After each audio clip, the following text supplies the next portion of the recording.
tadi Pak?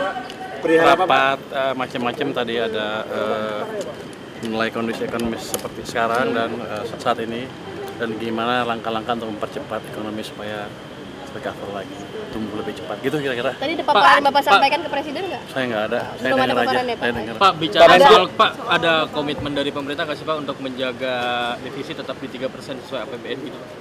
3% ada. Gimana Apakah nanti ada arahan lain untuk mungkin dinaikkan lagi? Nanti kita lihat perkembangannya. Tapi sementara kan terikat undang-undang kan, kita ikut undang-undangnya ada. Batasnya kan 3% kan. Pak, untuk percepatan pertumbuhan ekonomi itu seperti apa Pak strateginya? Kalau di LP saya bisa ngomong sembarangan, saya nggak Kamera bisa. di kamera. Banyak kritik tuh sedikit dari aja Pak masyarakat, mungkin Pak. gambaran besarnya Pak, gambaran besarnya Pak mungkin. Di awal katanya ngomongnya sembarangan ya. Iya Pak. Bukan begitu, karena mereka nggak ngerti gimana konsep. Kalau ngomong itu sombong lagi. Saya ekonom udah lama, jadi kita kira ngerti lah gimana saya memperbaikinya dan kira-kira kelemahan yang terjadi sekarang apa. Dan Pak Presiden dengan tim tadi beberapa menteri sudah setuju Pak untuk menciptakan langkah-langkah supaya program pembangunannya cepat dan sistem finansialnya tidak ketat seperti sekarang. Katanya bisa tumbuh lebih cepat, sektor swastanya juga. Kira-kira begitu. Soal burden sharing udah ada mulai gimana Pak? Saya belum bicara burden sharing. Tapi ada kekhawatiran menambah resiko inflasi gimana Pak tanggapannya? Kalau saya nanya dia ntar dimarahin so tau nanya. Jadi gini, inflasi itu boleh kan saya dosen juga. Iya Pak. Tumbuhnya cepat, kalau ekonomi tumbuh cepat baru bisa inflasi kalau pertumbuhannya di atas laju pertumbuhan ekonomi potensial. Kita 6,5 sampai 6,7. Jadi masih jauh kalau kita bilang demand pull inflasi akan terjadi. Artinya pertumbuhan yang terlalu cepat menyebabkan inflasi. Jadi nggak otomatis defisit APBN menyebabkan inflasi atau belanja menyebabkan inflasi, tidak otomatis. Jadi kita lihat sisi-sisi yang lain. Jadi potensi ekonomi seperti apa, kapasitas ekonomi untuk menciptakan pertumbuhan seperti apa. Kalau di atas itu terlalu tinggi, baru ada yang disebut demand pull inflation.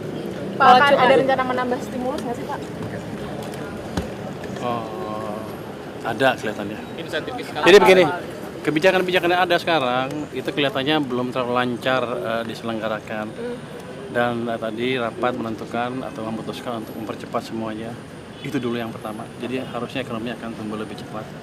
Jadi ini bukan saya ngarang ya. Memang kebijakannya seperti itu di sana di dalam. Kebijakan yang di mananya sih Pak yang masih lanjut gitu ya? Belanja atau mungkin dari pajak atau dari apanya Pak? Anda mau kena pajak. Belanja, utamanya belanja. Program bukan belanja. Program yang ada akan dibuat berjalan cepat sesuai dengan waktu yang ditetapkan. Semua program pembangunan yang ada. Pak ini nanti ke DPR mau pemaparan apa? Saya mau pemaparan kelihatannya. Saya nggak tahu. Saya mau sini APBN, diskusi APBN. Pak, terkait yang dipotong-potong Pak, yang dipotong pembicaraan Bapak itu yang bilang bahwa itu hanya sebagian kecil dari itu apa ya? Ada rencana Bukan sebagian kecil, maksud begini. Maksud saya begini. Ketika ekonomi agak tertekan, banyak kan masyarakat yang merasa susah, bukan sebagian kecil ya. Mungkin sebagian besar kalau sudah sampai turun ke jalan. Jadi kuncinya di situ. Berapa cepat kita bisa memulihkan ekonomi sehingga lapangan kerja ada banyak. Itu yang kita kejar nanti ke depan. Jadi itu maksudnya saya kemarin. Kalau kemarin salah ngomong saya minta maaf. Cukai minuman berpemanis. Tapi kaget gak sih Pak? Kaget gak Pak itu sejak jadi menteri akhirnya banyak statement seperti itu dipotong-potong dan dapat kritik dari masyarakat seperti itu Pak? Kaget juga, tapi kan ini proses edukasi ke publik. Ya nggak apa-apa, ke saya juga sama.